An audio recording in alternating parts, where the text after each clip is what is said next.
Hello நண்பா, இந்த சிச்சுவேஷனை imagine பண்ணுங்க. இப்போ நீங்க ஒரு கேம் ஷோல பார்ட்டிசிபேட் பண்றீங்க. இந்த கேம் ஷோல நீங்க எல்லா லெவல்ஸையும் தாண்டி வந்து இப்ப ஃபைனல் ஸ்டேஜ்ல நின்னுட்டு இருக்கீங்க. இந்த ஃபைனல் ஸ்டேஜ்ல உங்க கண்ணு முன்னாடி ஒரு டேபிள்ல 1 கோடி பிரைஸ் அமௌண்ட் இருக்கு. ஆனா இந்த கேமை நீங்க மட்டும் விளையாட போறது இல்ல. உங்களை மாதிரியே ஜெயிச்சு வந்த இன்னொரு ஃபைனலிஸ்ட் கூட நீங்க கம்பீட் பண்ண போறீங்க. உங்க கூட விளையாடுறவர பர்சனலா உங்களுக்கு யாருன்னு தெரியாது. ஆனா இவர் கூட நீங்க கோஆபரேட் பண்ற மாதிரி தான் ஒரு கேமை விளையாட போறீங்க. அந்த கேம் வேற எதுவும் இல்ல, ஸ்பிளிட் ஆர் ஸ்டீல் தான். 2 பேர் கண்ணு முன்னாடியும் 1 கோடி பிரைஸ் அமௌண்ட் இருக்கு. இப்ப இந்த 1 கோடி பிரைஸ் அமௌண்ட்டை சரி பாதியா பிரிச்சு நீங்க எடுத்துக்க போறீங்களா? 2 பேரும் 50 லட்ச ரூபாய் எடுத்துக்கலாம் அப்படிங்கிற பட்டனை பிரஸ் பண்ணுவீங்களா?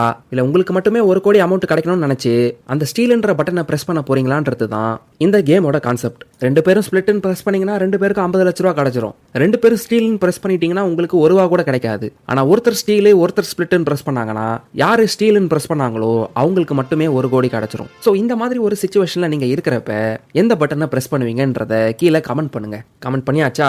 ஓகே. மோஸ்ட் கேசஸ்ல ஒரு ஐடியல் வேர்ல்டுல நம்ம 2 பேருமே ஸ்பிளிட் பண்ணிக்கலாம், அதாவது இந்த பணத்தை ஷேர் பண்ணிக்கலாம்ன்ற முடிவை தான் எல்லாருமே எடுப்பாங்கன்னு நினைப்பீங்க. ஆனா ஹிஸ்டாரிக்கா நிறைய தடவை மனுஷங்களை இந்த மாதிரி ஒரு சிச்சுவேஷன்ல போடும்போது அவங்க இந்த மாதிரி பிஹேவ் பண்ணதே இல்லை. இந்த மாதிரி மனுஷங்க தனியா இல்லாம மத்தவங்களோட சேர்ந்து ஒரு விஷயத்துல கோஆபரேட் பண்ற மாதிரி ஏதாவது பண்ணும்போது அவங்களோட டெசிஷன் மேக்கிங் ப்ராசஸ் எப்படி மாறும்ன்றத ஸ்டடி பண்றது தான் நம்ம கேம் தியரின்னு சொல்லுவோம். இந்த கேம் தியரி வெறும் கேம் ஷோஸ்ல மட்டும் அப்ளிகபிள் ஆகாது. ரியல் லைஃப்ல மனுஷங்க கூட ஒன்னா சேர்ந்து எந்த ஒரு விஷயத்துல நீங்க கோஆபரேட் பண்ணணும்னு நினைச்சாலும் இந்த கான்செப்ட் அப்ளை ஆகும். உங்க ஸ்கூல் டேஸ்ல நீங்க ப்ராஜெக்ட்ஸ்ல ஒர்க் பண்ணும்போதும் சரி, ஒரு கம்பெனில ஒரு டீமோட வேலை செய்யும் போதும் சரி, இல்ல இந்த மாதிரி கேம் ஷோஸ்ல பார்ட்டிசிபேட் பண்ணும்போதும் சரி, கிட்டத்தட்ட இந்த கேம் தியரி வந்து மனுஷங்க கோஆபரேட் பண்ற எல்லா விஷயங்கள்லயும் அப்ளிகபிள் ஆகும். சோ இந்த கேம் தியரியை நம்ம எப்படி யூஸ் பண்றது, எந்தெந்த ஸ்ட்ராட்டஜிஸை யூஸ் பண்ணா லைஃப்ல ஜெயிக்க முடியும்ன்றத பத்தி டீடைலா தெரிஞ்சுக்க இங்க கீழே ரிலேட்டட் வீடியோவை கிளிக் பண்ணீங்கன்னா நம்ம சேனல்ல ரீசெண்டா அப்லோட் பண்ண இந்த கேம் தியரி வீடியோவை நீங்க கம்ப்ளீட்டா பார்க்கலாம்.